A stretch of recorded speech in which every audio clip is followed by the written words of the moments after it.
Tuyen ng Vietnam umatras sa World Championship, takot magpates, alas gold medalist dapat sa AVC.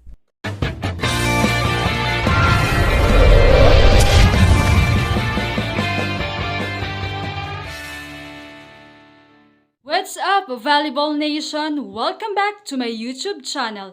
Narito ako para magbigay sa inyo ng updates tungkol sa mundo ng volleyball.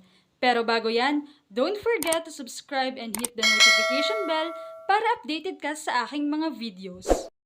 Kamakailan lamang noong August 12, 2025, inanunsyo ng International Volleyball Federation FIVB na natagpo ang hindi angkop ang dalawang manlalaro sa koponan ng Under-21 ng Vietnam Volleyball batay sa Article 12.2 ng Disciplinary Regulations.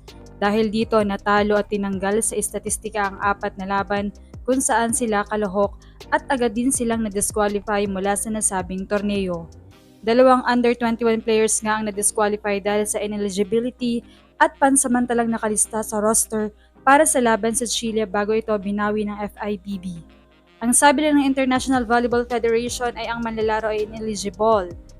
Hindi nila tinukoy kung ang dahilan ay gender, edad, dokumento o iba pang eligibility rule.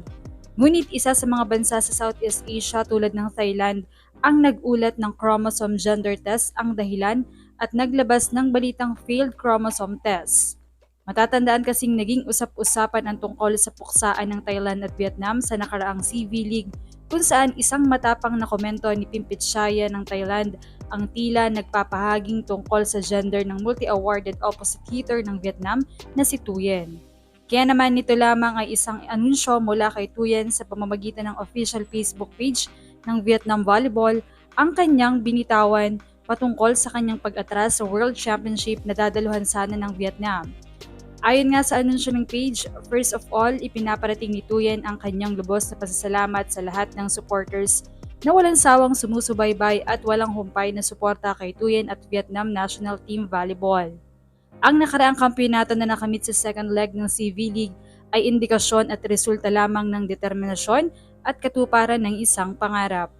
Ang makasaysayang panalo laban sa Thailand ay mananatiling pinakamagandang nangyari sa karera ni Thuyen matapos ang mahabang taon ng pag-aasam ng Vietnam na makasilat ng panalo sa powerhouse team na Thailand. At ngayon, maluwag sa pusong ipinapaalam ni Thuyen na hindi siya makakaluhok sa papalapit na World Championship na magaganap sa August 22 hanggang September 7. Dagdag sa anunsyo, isa itong desisyon na matagal nang pinag-isipan ni Thuyen at iginagalang naman ng coaching committee at ng Vietnam Volleyball Federation.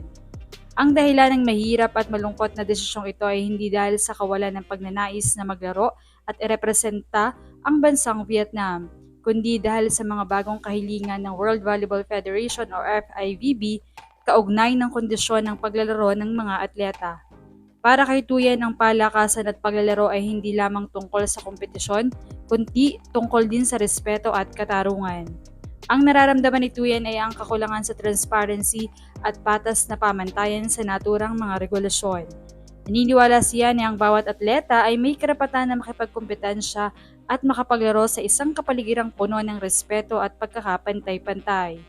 Upang maisalba ang kanyang integridad at maiwasan ang nagbabat niyang balakid sa koponan, napagpasyahan ni Thuyen na umatras. Gagamitin na lamang ni Thuyen ang mga panahong ito sa pag-iensayo pa para sa mga future leagues. Naniniwala si Thuyen na sa pinakamainam na paghanda, maglalaro pa rin ng mahusay ang koponan ng Vietnam at makakamtan ang mga bagong tagumpay. Muli taos-pusong nagpapasalamat si Thuyen sa lahat. Umani naman ito ng mga komento dahil tila takot daw si Thuyen na malaman ang tunay niyang pagkatao dahil wala namang mawawala kung mag-a-undergo siya sa test. Ilan nga sa mga komento, ipinapakita nito na hindi naging tunay ang maling pagpapakilala ng Vietnam sa manlalarong ito bilang babae. Dapat suspindihin ng FIVB at AVC ang pakikiluhok ng Vietnam sa mga international na competition hanggat hindi pumapayag si Thuyen na sumailalim sa pagsusuri ng kasarian ng isang credible medical agency. Dapat masuspinde ng ilang taon ng Vietnam Volleyball Federation. Dapat ring bawiin ang mga title ng Vietnam. Kung mapapatunayan talaga siguro dapat sa Alas Pilipinas ang gold medal noong nakaraang AVC. At higit sa lahat, dapat magkaroon ng pagiging bukas at malinaw.